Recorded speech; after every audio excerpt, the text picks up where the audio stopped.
So I now want to introduce our guest of honor. I always like to read the short bio because there's so many accolades to be given and I don't want to miss over any. So I'll just start by reading the bio.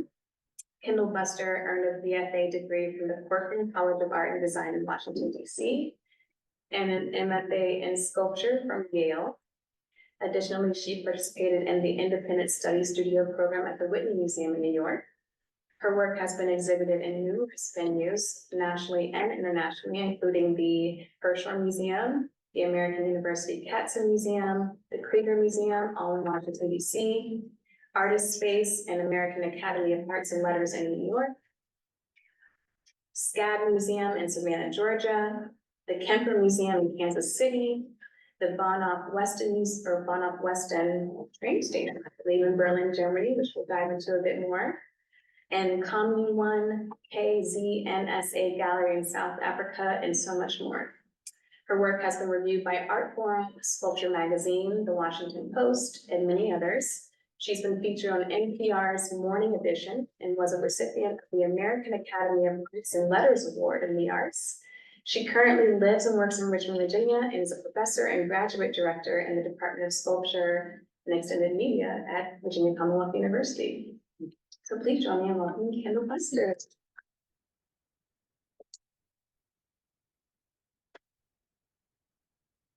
You know, we talked a bit about DC. You grew up with DC area artists, Sam Gilliam, Renee Stout. You had early shows at WPA and the Green Project for the Arts. And I'm just curious to hear you talk a little bit more about sort of starting off in DC. And I imagine it must be near and dear to you in some way. It's really wonderful to be back here because I will go back a little bit further. I grew up in the rural South, way in the rural South. And I was an only child and I grew up out in the woods, and art was not so much an option, but my grandfather was an inventor and a carver, and he was really into making things. I made tree houses.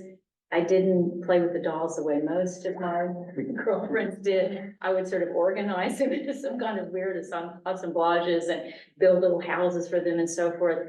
And so my first study was in microbiology because I went to the University of Alabama because that's what you did in 1972. You went in state. You know, you couldn't afford to go out of state. And it was either that or, you know, a small college, Baptist college for women that wasn't so much my inclination. And I found that microbiology was really something I was attracted to. And some of that was looking under the microscope and so forth. So to get to DC, I came here to live just on the planet. I had friends here I'd met in high school. I mean, who'd sort of, there was an Air Force base near where I grew up. I'd always sort of dreamed about DC. I visited one time. It seemed like a really incredible place. And so after I finished at the University of Alabama, I came up here and actually got a job in a laboratory. And that's what I ended up doing. And I thought that's going to be it. And this is really true. When I moved here, the East Wing had just opened. Right. And I walked in, and you may look at my work and say that has absolutely nothing to do with Robert Motherwell. What are you thinking? But I walked in there and there was the Martin Courier and this incredible, the elegy of Mother. And I was just like, whoa, the scale of it was really tremendous, but I didn't really have confidence to be an artist. I was like, wow, okay, whatever, this is something. I don't know what this is, because I didn't grow up with museums. That there wasn't that kind of culture around me. There was a lot of creativity, but there wasn't that. And so I started going back to school, kind of little bits and pieces. I was part-time at the University of Maryland, looking into art history. I thought maybe I'll work in a museum. I want to be somehow involved in the arts, but it seemed really impossible. And so things moved very quickly because I was able to go to the University of Maryland because it was affordable. I got a little apartment in Maryland, and after a year established residency. And I met someone who was very influential to me, and that was Ann Truitt. Some of you may know that work. And she was a huge influence on my work, not only in terms of her sensibility, but also who she was ethically, her ethos and the way that she thought. And so to me, DC was this incredibly rich, well, we've been talking about seas, but it was a real sea, And so that was sort of the beginning. And not long after that, I studied at the University of Maryland. And I met some people who were associated with the Corcoran. And although I felt very loyal to some of my people there, like Patrice Kehoe and the late Chip Richardson, there was something about the Corcoran in those days. Some of you know about this, right? You've heard the Corcoran stories, they're real. It was a very special place. And I walked in there and I was like, okay, this is really something. Showed my portfolio and ended up studying the Corcoran. And my first real grown-up exhibition was with the WPA and in auctions. And those were colleagues that stayed with me for a long time because we were all kind of this generation. It was Options 1981. And I had a little film loop, you know, that was sort of a geometric shape, geometry. The film loop kept breaking, you know. Gene Davis, some of you may have met the late Gene Davis years ago. He was one of the curators. And from there on, this was a very nurturing place for me. So I stayed here for quite a few years, I suppose, until I left in, I think, 84. But the WPA was very important to me. The Corcoran community was very important. Jack Rasmussen was at the Rockville Art Place at that time, and I did an exhibition there. And so for me, what was really wonderful is that I was able to be nurtured to do this kind of work. I mean, if you look back at the work, even in that first show with Jack, I didn't have to hold back. I didn't have to do things that were particularly conventional.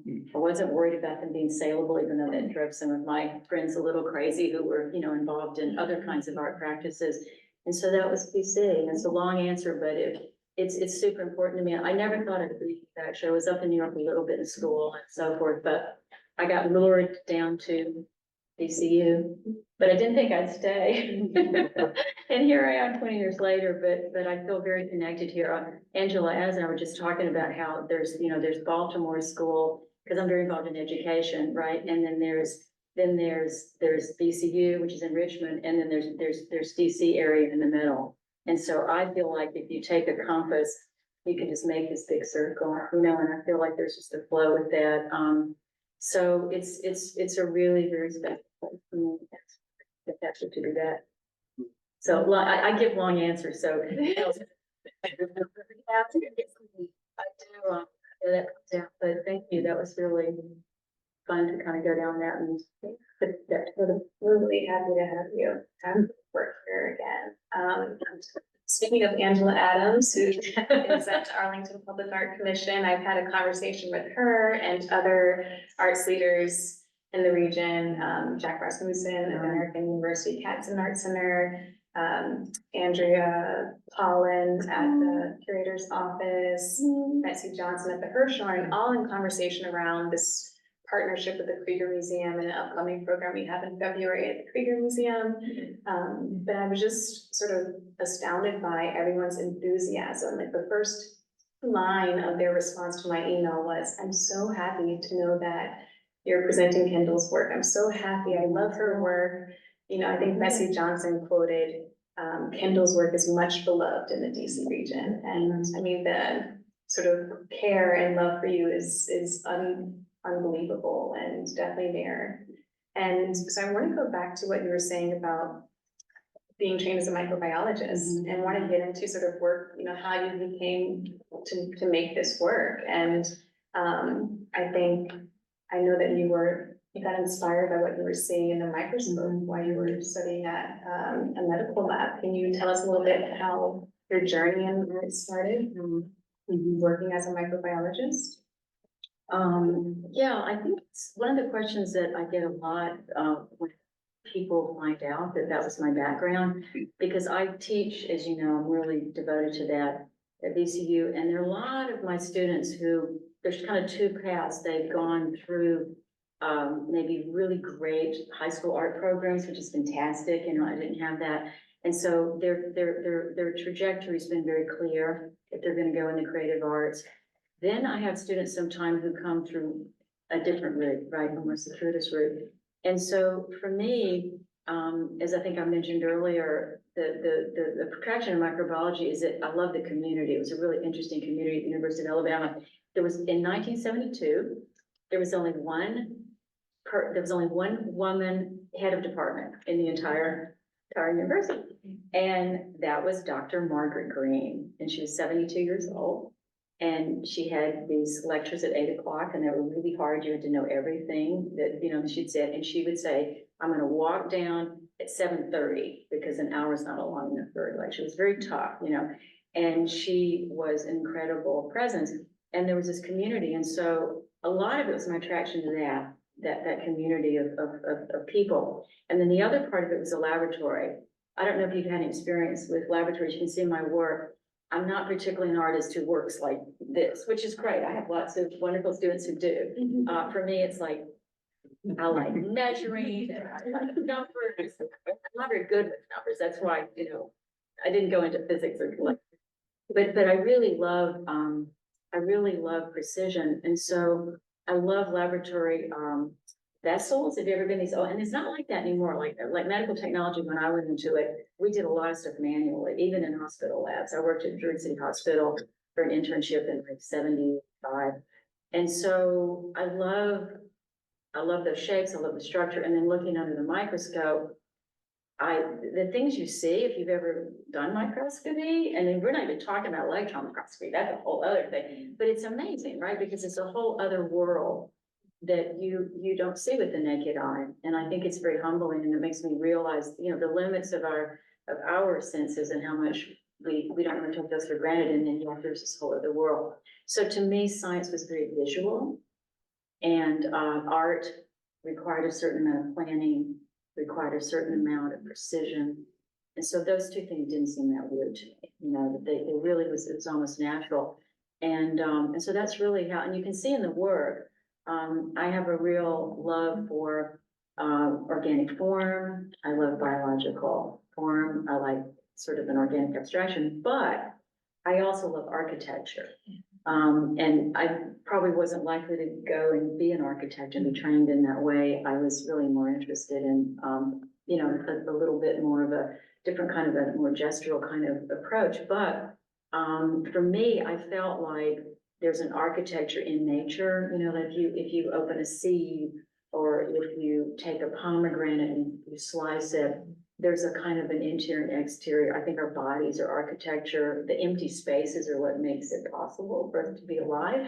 And so I do think those two things kind of found a marriage. And that's why I think visual art is so compelling to those of us who do it, and for those of us who appreciate and connect with it, is that it enables you to bring things together that might not normally be thought of as being in the same assemblage, right? And so the art and the science link together in that way to make this third thing. And that's really, and we talked about the math a bit. There's a kind of math in terms of figuring out these structures, but there's math in nature too. And so I feel like that's how they kind of link, in terms of not being something that was like, oh, I'm sick of the science thing, I'm gonna go do the art thing. It wasn't like that. They really, to me, they're all the same. They're all connected. And so when you were working as a microbiologist, you then started with drawings, and drawings very similar to what's in this back room of the Newbrook series. And those 2D drawings, I love what you said the other day when we were installing that. This was my first time seeing the drawings in person. And you talked about them being like a painting, because the way you take away to create the texture and the depth or dimensionality. Can you talk a little bit more about the drawings and sort of your thought process behind creating them? I was joking about it, that one thing I love about teaching is that no two students are gonna have the same process in the way that they work. And that I got from the Corcoran. The Corcoran was amazing. I still, when I went to VCU, don't tell VCU, but I was like, what are these people? This is not how, because they're very spirited, like everything was kind of, and it was a university, and I think there was a lot of sort of a way to do things, a real big emphasis on shops, which I'm cool with big technical skills. But the Corcoran, there was a lot of looking into, how do you work? Do you start with a drawing, or do you start with with a sketch that you're going to then build, or do you have no idea and you just get a bunch of materials and just start going? And I've taught a lot of different students over the years, and like Liddell Moe, who's one of my beloved friends now. Liddell works the same way I do. Liddell does skeletons and skins, right? But when you see that work, if you have, she had a big show on the Katzen Center a while back. They are rough, tough looking things for it, you know, but it's the same principle, where someone like Tara Donovan, some of you know the work, Tara, I don't think Tara did like, you know, it's like, I don't test it out. I start messing with these materials and I see kind of what happens and I do about this much of it. And then that thing becomes an aggregate for something bigger.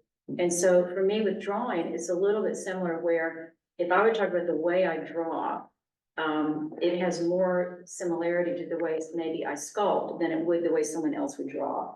So it's one of the reasons why I'm very interested in how, while I like the Perkin curriculum where it's very multidisciplinary. So a person would do drawing, painting, sculpting, performance, get up and make noise, who knows? And it would still be that same way of thinking. And I thought that was super interesting. And then you might have a bunch of people in a painting class and they have more diversity within that in terms of processes. So my way of drawing, okay, what I hate, I cannot stand paper with a tooth.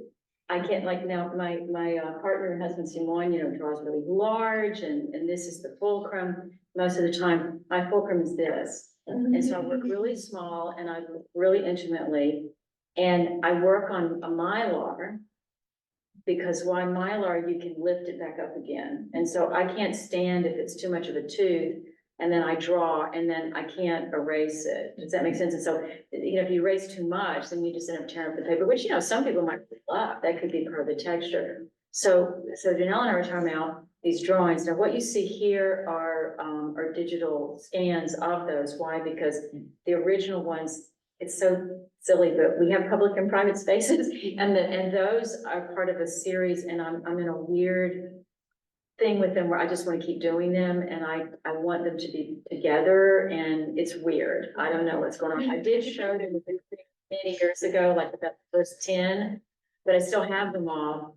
And so I do these of them so that I can be a little bit relaxed about sharing them, but the originals are on Mylar, and all that white that you see on the drawings, that's actually has been pulled back up again, if that makes sense. So I can work them and erase and use different kinds of adhesives to pull back up again. So it's an additive and a subtractive process. I think it's more akin to painting. And it's need for drawing, but that's how I draw. And then the other thing I'd say, Janelle, is that drawing, I had a student, Noah Angel, who, this is another Corcoran student. My students are the ones that come up with the great stuff. And he said, you know, I said, what is drawing? We did this thing like, what is drawing? What is drawing? And so can you draw with steel? Can you draw with your body? You know, all that kind of stuff with the students. And then he's like, well, all I know is that drawing to me is the first moment where you get substance to the idea. That it's in here, out, you know, and then the drawing. And so that I love, because I thought with Liddell, who I mentioned earlier, Liddell draws all the time. And these drawings are the inception, you know, of the idea. So for me, the drawing is the part where I don't have to think about how it's going to get built, how it's going to stand up, is it going to fall on your head? Because I do a lot of suspended stuff, and I work very much with his own practice, but also is super involved in realizing that the scale and the engineering here. But really, that's a big part of it. So yeah, the drawing is where I can be totally free. Anything can happen. I kind of envy painters that way. It's kind of like, you can create a whole world, you know, and I'm trying to defy gravity. What is going on here? So, yeah. Well, you mentioned having an idea and, you know, how do you get it out? How does it start? I've been hearing from you and Simone about how this large object creative spin began from drafting a sketch, creating a model of the entire gallery, creating the object inside the model. And I'd love for you to just talk a little bit more about the process of making this work, how it all came to fruition. Thank you. Well, it's funny because when you talk about, people ask that question too, Jill, it's making me thinking about when someone says, how long did it take you to do that? And you feel like saying, okay, well, it's a lifetime, or it's maybe a Wednesday. It's funny because Simone and I were at right before I did a piece that we did together. It was called Double Chalice. It was at Manfred Baumgartner's gallery. Remember Manfred? Manfred, if you're watching, well, Manfred, quite a character. So had the eye of an angel, but oh my gosh, what a what a challenging person to work with. And so Simone and I did this piece, Double Chalice, and I was thinking about chalice and how chalice, and this is similar, chalice is like a kind of it's the same root word as calyx, and you know, it's the same root word as you think about botany. And so right after that, we had a chance to go to Berlin and do a project there. And we wanted to continue with that idea of these two forms that were merging. And you know, it's very plant-like, it's also very sexual, obviously, but plants are very sexy. So, you know, Linnea said that, right? And so in terms of conceiving of this, I think that piece was a seed, this piece that we had done in '09, that was done very quickly. It was done with steel. It's very rough. It ended up actually in a manufacturing place in Berlin, hanging over. We heard over the commissary. I didn't see where it ended up. It was really funny, and we kind of donated it when we left. But it was interesting because when we started looking at this space, Simone's very good at this, where even though, you know, we had a floor plan, the ceiling's important, you know? And so we're looking at the floor plan, and I originally was thinking, do I want a number of things, or how do I want to work with this? And we built the model, Simone built the model, and then we realized there was this kind of open space, and these two columns, rather than seeing them as obstacles, or rather than seeing like, oh, can't pretend the columns aren't there, we're gonna work around them. It became really interesting to think about whether we could kind of appropriate the columns in a sense, you know? And the other interesting thing to think about is I really wanted to do something that was radially symmetrical. Why? Because I'm not a potter. I wish I could. It freaks me. I'm no good at it, but I just think radial symmetry is amazing, right? Or if you've ever, you know, seen anyone work on doing a lathe. And so we talked about this radial symmetry. And in fact, Janelle and I, when we first talked, radial spin was kind of the concept, just thinking about a radial spin. And so I think, you know, when we built the model, we started thinking about the ceiling height and how could we get a radial, so it's as wide as it's tall. Okay, and so it's just the right width and just the right height. And so the ceiling height was taken into consideration when we built the model. And that was really part of it. And then the other idea was we were very excited about, I mean, when Janelle and I had the first conversation, you had looked at all those images that are on the website and all the images in my portfolio, you brought up Long Pierce, which was the piece that was in Berlin. And I thought, how, that's interesting, because it's a difficult piece. I mean, it's not right. And she was like, yeah, I really like that one. And I was like, okay, that's interesting. I'm liking this curator already. This is really great. So together, you know, that's for the best curatorial relationship, where this stuff takes a lot of faith, because you're not going in and picking out something that you know what it's going to look like and you can already get in your head how you're going to place it. You have to have a certain kind of vision, you know, which is, I think, what you brought. And so in our conversations, we kind of arrived at it together. It was like, you know, that I'm thinking, you know, I'm not that piece that you're talking about, you know, it wouldn't be that piece, but I want to revisit this idea of this radial spin. This piece is feeling like it really needs to be more horizontal than vertical. You know, it's really feeling like it needs to be more horizontal.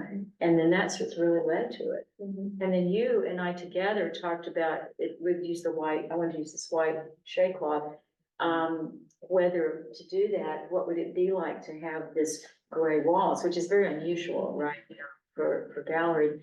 And you were like, yeah, let's do it. Let's do that. And so that it really changes the space. So that's kind of how it evolved in conversation. And the shape, I mean, the materials they use, that's very specific. It's this innovative factory.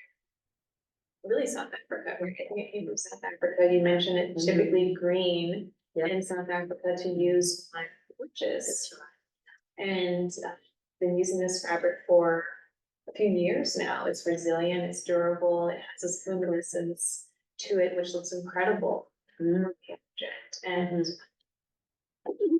we should, I mean, in terms of how it was constructed, a lot of people ask, how did this project get into this space? And one thing I love about your work is it is site specific. You know, it responds to the architecture as you just sort of, you know, talked about in depth. But you're about to say about the How did it get into this It's space? it's just so funny when you say that Yeah. because I always liked that idea. Well, the first piece I did after grad school, was it Diane Brown Gallery? Some of y'all remember maybe Diane Brown, it's actually from DC originally. And, anyway, and that was what I described. I said, I want this big object that looks like it just appeared like Alice in Wonderland. And in that case, it's wallboard. When Simone and I started working together, I'd been doing smaller objects for a while after grad school, and then Andrea Polan, so we in a showroom and has, the door was a normal door. And so I started thinking modular, how can you work with pieces that then can be attached once you get in? So I really was into that. I like sewing more than like steel work, and so the idea of little fasteners always have really been of interest to me. So when Simone and I started working together, he's the one that really kind of invented this, and Liddell uses it in her work as well, where you have a big form, and then you, as you can see, these are double, right? These are double lines. Well, that's where they break. So that's how it fits back together. So it's built with a double rib and a fastener, and then the whole thing is built that way. Then when it's finished, it has to be cut, and it's taken apart, grounded, and it's cleaned and wire brushed and so forth, and it goes to a powder coater and powder coated.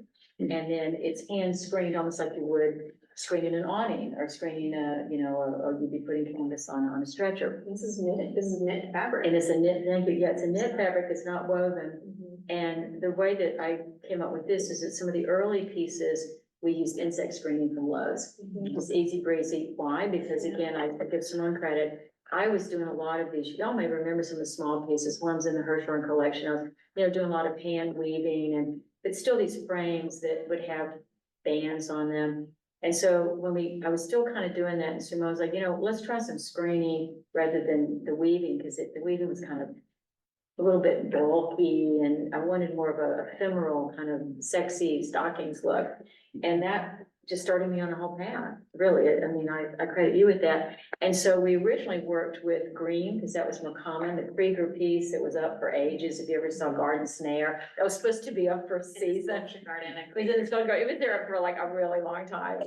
And that was funny. And then we had this custom made from the company that's in Cape Town, got a big container of it, because the white is not as common, but it's knitted. It's a very, very resilient. We use it a lot in our commission work. So if there's the commission pieces are the ones that are more permanent, right? And so we use it because they're permanent. I mean, they're UV protected. I mean, you can't do much to it, and I mean, unless you poke it, but I mean, it really is pretty strong, and it doesn't stain and so forth. So that's kind of the technical part, but I love it because it gives us, I mean, it's weird, isn't it? Like, it doesn't look like this when you're just putting it on a like screening one section, you're just screening a section. Something happens when it starts overlaying and you get the moire patterns, and then it looks like glass. It's the weirdest thing, the optical illusions you get with it. And so I find it really delightful to work with, because it's not an art material. It's not even really an architecture material. I mean, this particular kind, this white, is typically used in agricultural applications. It's a shade cloth. So you buy it, and the thickness of it is the amount of sun it'll keep out. So what is the percentage of this one, Simone? 40%. 40%. And so you get 40 or 20. And so it's a thing used in agriculture. I mean, I don't care. Bringing in that plant life again. Exactly. So. So we talk about these objects as sort of bordering the line of plant, of object, of organism, of architecture. And I'm fascinated by your work in so many ways, but one way in which there was a lot of synergy was my studies back in my master's program a long time ago was experiential aesthetics, and how the viewer interacts with the work. And there's a sense of the viewer, you can step inside of this object, which I encourage everyone to do before you leave if you haven't already. You can step inside and experience it on a different level. But there's a sense of, is the viewer looking in? Are they looking up? Are they looking down? Are they being looked at? And I was very curious, because this work is Kendall works in sort of monumental or very microscopic, and this work, of course, is monumental. And then the work at Krieger is a bit more in the microscopic spectrum. And so but you still have that same sense, like, who am I as a viewer? Am I being looked at, you know, from this work? And I'm just curious as to how the viewer interaction became so important in your practice, because it seems there in everything that you do. Oh, no, that's really spot on because, one of the things that's been consistent in the work, and even though a lot of times conversations around the sort of art and science, issue, if you remember in Directions 83, this was right out of Corcoran, there was a WPA show, and then I was in a direction show at the Hirshhorn, which was really scary, because that was my, first really big show. And one of the things that I was super interested in at the time and remain interested in was this idea, not so much voyeurism, that's a bit creepy, I'm not really into creep, but I was super interested in the dynamics of the architecture where you're looking out and looking in. So you think about, let's go to apartments for a minute. If you're inside a dark house and looking out, you're inside some kind of a fortress, you're the one kind of power. You're inside, you're contained, and you're looking out, and you have the view, and anyone who's out there is viewed by you. And that's a creepy thought, right? You're on an open plain, and there's a tower over there, and there's a window, and you're like, ooh. And then if you're inside a house and it's brightly lit, and the windows are, and it's dark outside, then there's a creepy, right? There's that creepy horror, kind of trope. And so I've been super interested in how looking in, looking out, and the dynamics of that in architecture. And so with the objects, it comes and goes, and sometimes the objects are more friendly than others. I think I've been in a friendly phase for a while, because the one that I did for Andrea's show a really long time ago was black steel, graphite steel. And it was called Uncertain Embraces, and you're inside and looking out, like, boy, that thing could also close up on you. So you're like, oh, which is it? Am I like really happy to be here and it's protecting me? Or is this embrace gonna go like that? These more friendly pieces, I think maybe this one's Simone came in my life. They are more embracing, and they're ephemeral, and it's magic, right? It's kind of a magical place to be in. And so I do like the idea of if something moves from being an object, that I'm standing here, it's there, I'm walking around it, I know where I am, I know where it is, I'm here, it's there, we're good. But if there starts to be a porousness between myself and the object, in whatever way that is, either physically, literally, I go inside of it, I'm embraced by it, it's around me, it's not just, all of a sudden, I can look at this from the distance outside, and that's one experience. Being inside of it is a different experience. Same thing with the small model that's at the Krieger.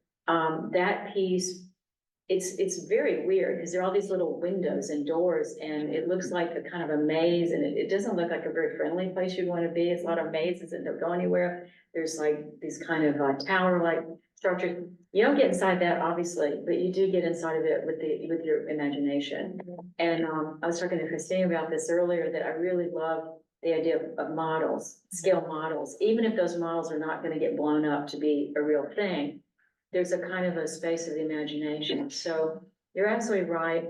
What I hope to do is to create, with this play of scale, with the model objects and the objects that you can enter, that you just become way more aware of your own body, and that you're perceiving body. So speaking of imagination, you touched on this a little bit. Can we talk about, you've mentioned that there's eroticism in the work, and you mentioned plants are sexy. Is that sort of as far as it goes, or is there more to sort of that sense of? Well, the way that we talk, I don't know, I guess this is an adult audience, but we talk about this piece, it's really funny, because, I know it believes this, but I didn't really think about it as this mating thing, this mating machine, or the desiring machine, Deleuze talks about the desiring machine. And so I think that's very funny, because obviously plants are very sexy, just the way that, what is that strelitzia, when you do it, you push it down, and it attracts the birds and the insects, and, you push this one part down, and it, kind of pops up like, hi, here I got my pollen. And so I really do think that there's a number of different kinds of eroticism. So I think there's eroticism in architecture. Why? Because it embraces, contains, right, a body. So you go inside of it, you penetrate. There's even a word in architecture, the penetralia, which I think is really interesting. Like it's very deep part of the architecture is the penetralia. and then in certain sacred architecture. So that seems interesting to me. And then I also love the fact that towers have a certain phallic quality, but then there is this kind of co-equal, powerful quality that has to do with containment, with mazes, so that negative space and the positive space, both have this kind of, sort of co-equal power. And then with this piece, I had really originally, I promise, had sort of thought of it as a stopper. And no one believes it, but like, if you look at the drawing in the back, originally it's like a vessel with a stopper. Yeah. And then the next thing is turned on its side and you're like, okay, this is ridiculous. And then when you're trying to put this thing together, I mean, we did one where it's really funny because we mistakenly tried to construct the two of them and kind of mate them or something. So yeah, it's really funny. And so I do think there's this eroticism in so many levels, right? There's the more humorous kind of, eroticism, and then there's something that has to do with the more kind of cosmic eroticism. So, but yeah, ask question. This reminds me of two calorie shells having a conversation. There you go. Thank you very much. And it's and I think that's great, because a conversation of enclosure and penetration, that's what it's all about. So both in terms of the real thing and also just life and, so absolutely, two guys are having a conversation. So there's that. But I think also eroticism can be sensuality. I think it can be, this is like sexy stockings, it's transparent. There's something about transparency that I think is really, it's a good erotic quality. So yeah. Well, this may be a good time to open up for a few more Yeah. questions to Kendall. Thank you. Yeah. Ask me anything. Any questions? So this was originally, or it's a reference to a piece that was done for men. Yeah, and it's not so much a reference, it's a good question in that, as an artist, I had a question, I had an interview recently, and they were saying, well, where do you see your work going, or the linear, or can you predict the trajectory, something like that? And what I had said at that point is that it's like a spiral. And so the piece that you see, if you go over to the Krieger, I was talking to my old friend from DC about this, about model building, and how sometimes you'll do a new work, but it's really, you realize you had unfinished business, and so it's not so much a replica, it's like, oh, we're gonna redo that one. When we started building it, it felt like unfinished business. I just felt like I hadn't, I was returning to that idea and felt like someone's returning to it and doing it right, but right's not really the right word either, but that thing was inside me, that seed. And Simone and I are very excited about it. I mean, you have to say, right, because you were like kind of done. I mean, Simone welded and built all of this, and wow. And so we were excited because we built that other one together, not so very long after we met. Was the one suspended No, it was like this. It was standing. like this? It was eventually suspended just for practical reasons, and it was ended up being also horizontal. But it's a good question, because since then, we've done a number of pieces that are the same idea, but they're vertical.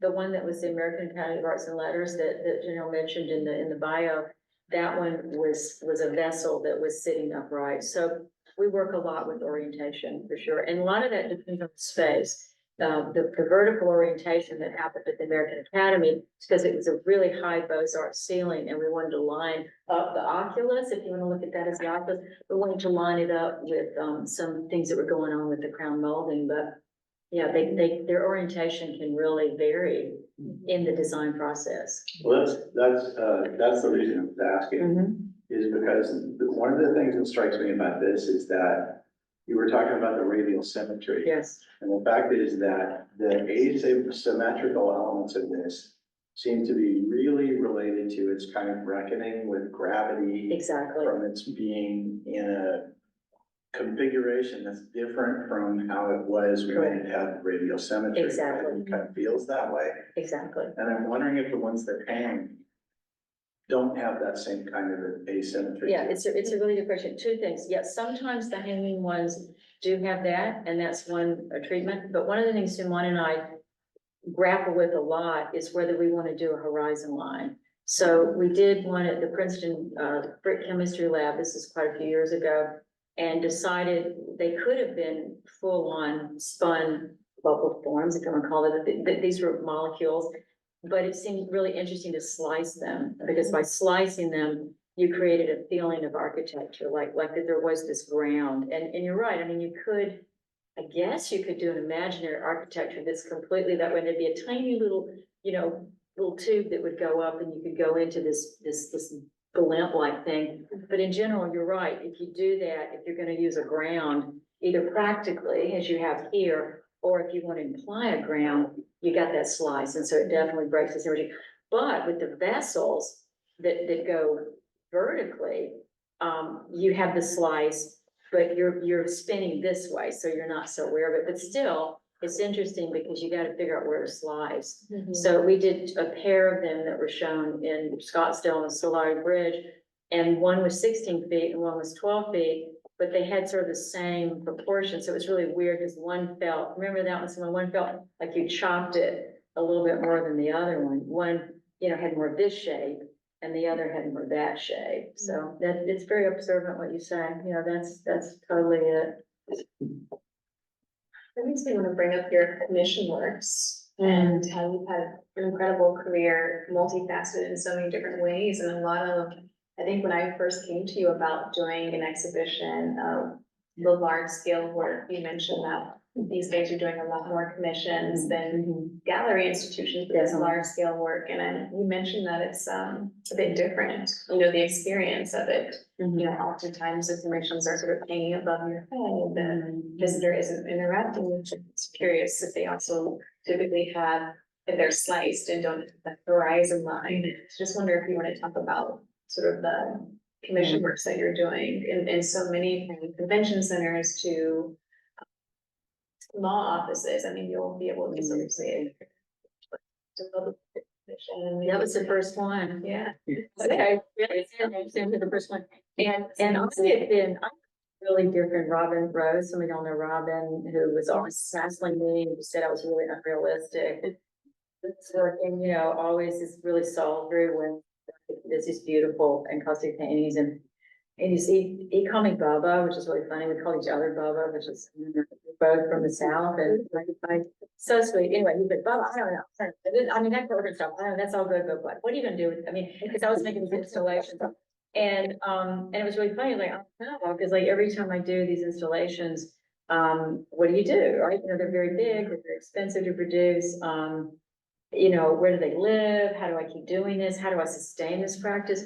And one of the things that I taught to my students a lot about how to sustain a practice. And so I was really very pleased because two things happened at the same time. The project with the Arlington Arts, the public art, and also for the DC Convention Center about the same time. I just had a show at Foodstuff, it's a gallery that was here.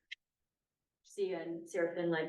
And did this big installation there that was done with paper and but it's not very practical. It was just an installation. It was just going to be up for a period of time. And it was seen by the committee that were doing the convention center. And they, they said, well, would you do this in some way that'd be more permanent? I was like, wow, really? Yeah, I guess. And then about the same time, Annie Ballack, was very, very excited about this opportunity to work with then Bell Atlantic, now Verizon.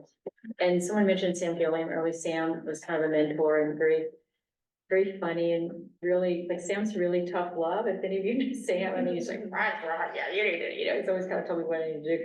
And so we said, okay, let's try it. So both of those were kind of in a similar time frame. And it was very exciting. It was different because you're working with a client, you're working with certain parameters, you can't just do any old thing. And if you make a proposal, then it's very different from working in the fluid way that you can with the curator, right? It's just very different. The good side of it is, I suppose, so it's a give and take, right? So the good side of it is that more people, there's so many people get to see it. It's up for a period of time. You have new audiences you'd never have, and many times artists get to do something they would not be able to do otherwise. Because, this is very unusual. Do you know that? This is very unusual. Like to have a curator who has that kind of trust, because really, you're putting something up that doesn't exist yet. You're working back and forth. It's pretty ambitious. It takes a lot of effort and a lot of, time and guidance. So what happens, what was nice about starting to get into the commissions was that it just opened up a whole nother world, you know? And so what was happening for me, because galleries weren't working so well. I don't do small work so much. I mean, I've got these drawings and I won't sell them because I mean, the original ones, I'm like, oh, I'm still working on them. So not the easiest person maybe to deal with in that way. And so working with the large commissions was pretty exciting because I didn't feel like anybody was asking me to compromise. It'd be one thing, I have this joke, actually, I never told Angela this, but I have this joke where we went to present it to the client and I didn't have you all there, you know, I think it was just the client. And he was like, I don't know, what is this thing, you know, and I brought this little model. I was so glad, and I was just, because it all just seemed so abstract, and I kept thinking, and I swear, he was so funny, he said, well, I don't know, like, if it was a thing, I don't know what this thing is, and I said, "Look, hold this in your hand, you know," and I had this little model, and he became kind of enchanted by it.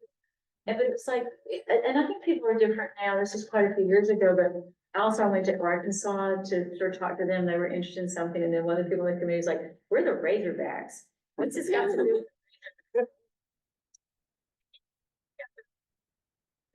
Person here. So you do get that a little bit, but I'm joking, like, there's so many wonderful people that are, you know, involved in public art and are involved in, consulting with clients, and so the commissions have really opened up a world, and so I never felt like it was compromising, but again, I don't do the Razorbacks, I don't do the pink dogs. It's somebody else. So, that was why I was avoided it, because it's like, I was scared, I was scared of public. I thought, oh, they're gonna try to make me do something I don't really want to do. So most, if you look, you know, if you've seen the website, it's kind of hard to even tell which are the commissions and which are the works for the galleries. Commissions, you're right, they do tend to have to be a little bit more, public, aware. So they're, you know, in terms of touching and things like that, but I was kind of excited when we did the convention center, because when that piece or the version of it was a fuse box, you couldn't see it from above. And so we got up on a ladder and took some cool pictures there on my website, but nobody really saw that. That was a complete lie. But at the convention center, you could see it from the escalator. So then I was like, yeah, maybe I am being stubborn, you know, like this could be cool, like a public space doesn't have to be like, oh, I'm compromising. It actually could create other kinds of viewing opportunities. And then I'm pretty excited about some of the pictures, like the one that's at the Bryson or it's in Bell Plaza, is it, some of the pictures from above are really cool. So I think that it's just been a part of the practice, but this is very special to me because I haven't for a while, Simone and I have not done anything quite like this. For a while, we just had a show open at Art Yard, which is a new space that's outside near Princeton, New Jersey, and very exciting. And so similar kind of vision to Jill. They're like, well, we want you to, you know, do what, you know, do something really ambitious and work with and so that also is exciting to me to be able to work where the viewer could really enter and engage with the work. But it's not as typical, right? Because they're quite something to produce, and you don't know what you're gonna get until, you know, I mean, Janelle knew, but like we arrived and we were like, here we go, and see the process. And had to put the process, right? But the commission work has been really interesting, and it is a big part of the practice for sure. Yeah. Well, I mean, I already feel sadness to think about this going away in 3 months, but you know, it's possible. You know, our 50th anniversary is the investment goal. We just launched a capital campaign that's sort of setting us up for the future. And the goal is to build a seed fund to help us move to a new space. Oh, that's a bigger, more state-of-the-art space that fits all of our needs. We love this gallery. We've been here for almost 20 years now. But if we have multiple gallery spaces, this is the type of work that can sort of be up for a year, if not more. It is permanent, it's capable of being a permanent installation. Yeah, it is really lovely. Wow. Are any other questions you wanna take for Kendall? I have one. First cabinet. City of space. The galleries ever looked this magnificent. So thank you. Thank you for the opportunity. But you being inspired by science and practice is taking me back actually 10 years to our 40th anniversary. So you're tying in with our 50th. Yeah. We did an exhibition 40 for 40. There were 40 artists that were part of our first 40 years, and one of them was Rebecca King. Oh, came right, across part of STEAM movement, like yourself. And she said during one of her artist talks that she always talk about left brain, right brain, silly. There's no such thing. There's no left brain, right brain. Okay. It's all one brain. And, you know, I wonder if you think of yourself as having a left brain, right brain, and maybe more importantly, speaking to this blurring of the line between That's science perfect. and art. Yeah, that's perfect. Yeah, I think of it like a switch, you know, but then I'm really interested in lots of recent conversations around the kind of limitation, you know, of thinking binary, whatever that looks like, depending on, you know, how you're exploring that. So it could be within gender, it could have to do with certain conversations around complex political, you know, discussions. It could be all kinds of things. And so I really like what you say about what Rebecca did, that there's not one or the other. There is a concept of what the left brain, or there's a concept of yin and yang, which I like a little bit better than masculine and feminine. And so if we think of things as kind of a this, you know, like then we're kind of, we're just kind of oscillating. And sometimes we land a little bit too much here, and then we kind of oscillate here. And I like that idea more, because I do think that sometimes I really work with whatever that thing is, the intuitive. I'm always saying, I don't have any intuition. I don't know what that is. I don't understand what artists are into intuition. I'm very talkative, if you haven't noticed, but then I have an on and off switch. I'm either like this. Someone can tell you, I'm just like, I'm just running and.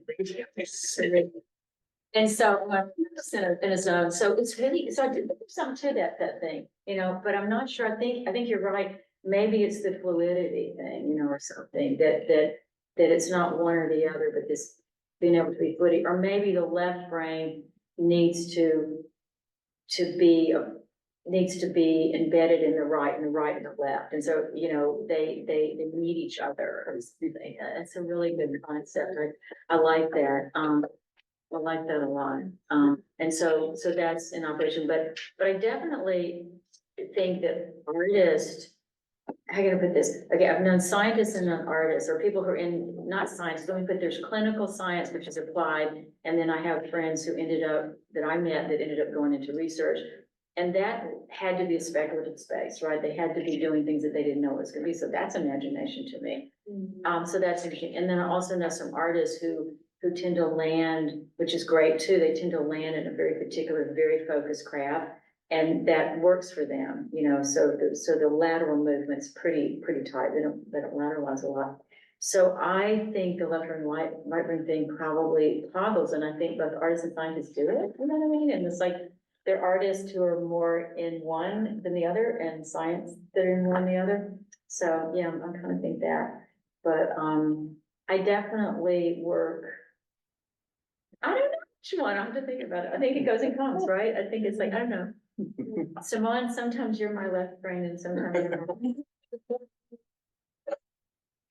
It is a partnership. I've been in partnership with that person right there for over 10 years. And I'm the talker. He's the quiet bass player. But thank you for that. It's really true. But it's this, right? Don't you think so? You know, and you gotta, don't get stuck. You gotta keep doing this. That's what I think. She made the point that there were, at that time, Uh-huh. 10 years ago, there were apparently 21 US Nobel laureates in the arts sciences. I may be mistaken. Yeah. But she said that every single one of them had at that time attributed their success in science to early exposure in art. Yeah, I believe. And I thought, gee, that sounds apocryphal. Yeah. Of course, now we can find out whether that's it's true that all 21 indeed cited their exposure and introduction to art as being essential to where they had arrived with now their Nobel laureates. That's beautiful, because I do think right now, because I'm very involved in higher education, and if there's a lot of anxiety, as you all know, rightly so, you know, from folks who are either sending themselves through school, you know, many students I have working these full-time jobs, or parents or guardians or sponsors, or however you want to look at it. And that's part of it. And I do think you're right. I would love for folks to be a little bit more relaxed and know that creative training really is a thing, and it's really hard to pin down what it is, because I did it both ways. I did a medical technology degree, which was like boom, boom, boom. I did a year of internship, and I went out and I got a job, and it was like that. I called up the first, I lived in Florida just for a few months before I moved to DC. And I called up, All Children's Hospital. It was the first, it was these are yellow pages, remember yellow pages? And I called up and they were the first ones, All Children's. I said, I'm a medical technologist, ASCP registered. I'd love to work and I want to go to the beach all day. And so like, do you have an evening shifts? They said, when can you come in? You know, it's just like. So I get that. I didn't think my parents were very happy because that was a big thing. And then later, when I went to grad school, my grandmother was like, "Well, still going to school, like you have a good life, what are you doing?" And so it's really interesting, but then I look back on it and I think about, like you said, that creative side.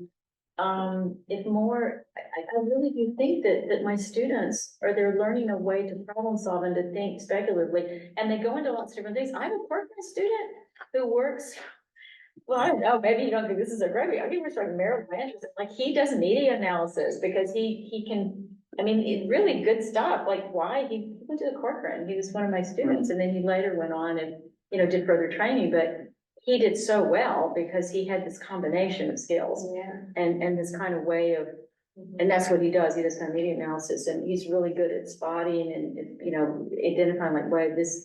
So that's cool. And then I have another student who, is totally amazing. She ended up in like alternative nursing with Buddhist medicine. She was an art student, but she thought creatively. She put together a whole bunch of different kinds of things and made another thing. So I don't know. I try to tell this to the parents, and I'm not trying to recruit really because I get it. But those two things really work in.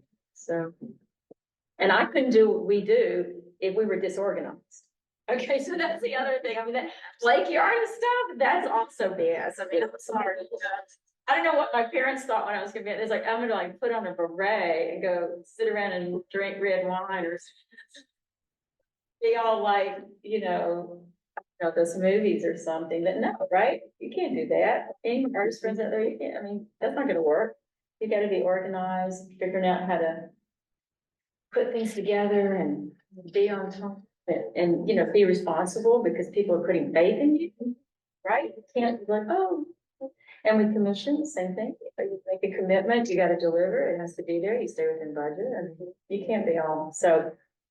Yeah, organized artists and creative scientists. That's it. I think that's good, that's the one. For sure. Any last questions for Kendall, or then we can spend some more time with her and look at the rest of the show? I'll sit here, I get to talking with people, and it's a very southern thing, we visit. Just visit, like. But that's what you do, you can't get away. Comfortable. Yeah. So thankful to you for trusting us with your vision, letting us share it with our community, and I'm just delighted to be able to work here and come to this space every day and see these objects in the drawings. So thank you so much for presenting it to us, and we appreciate it. Thank you for the opportunity, for having faith in me. Absolutely, it's so wonderful. So yeah.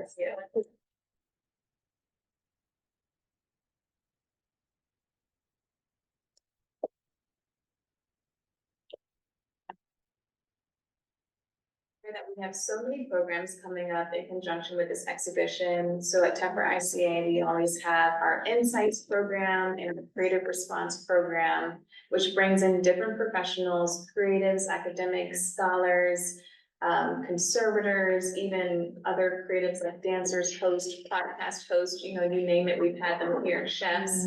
They all come in and they respond to the artwork on view. So keep an eye out for those programs. In February, I think February 8th, Kendall's going to be a visiting artist at American University, the visiting artist in residence. So she'll be working with the MFA students there, and she'll also give an artist talk in their auditorium that evening on February 8th. And then February 25th, or February 10th, I've talked about this a bit, but that's the Krieger program, happening at Krieger Museum with the solstice exhibition that's on view. And one of our panelists, Angela Adams, will be with us, which is really nice. And following that program, there'll be a nice wine reception in the sculpture garden of Krieger Museum. So should be a really lovely afternoon. And other than that, I just want to thank everyone again for joining us. Thank you to our virtual audience. Thank you to everyone that's here in person. And please hang out a bit more, enjoy the drinks and hors d'oeuvres, and talk with Kendall. Thank you very much.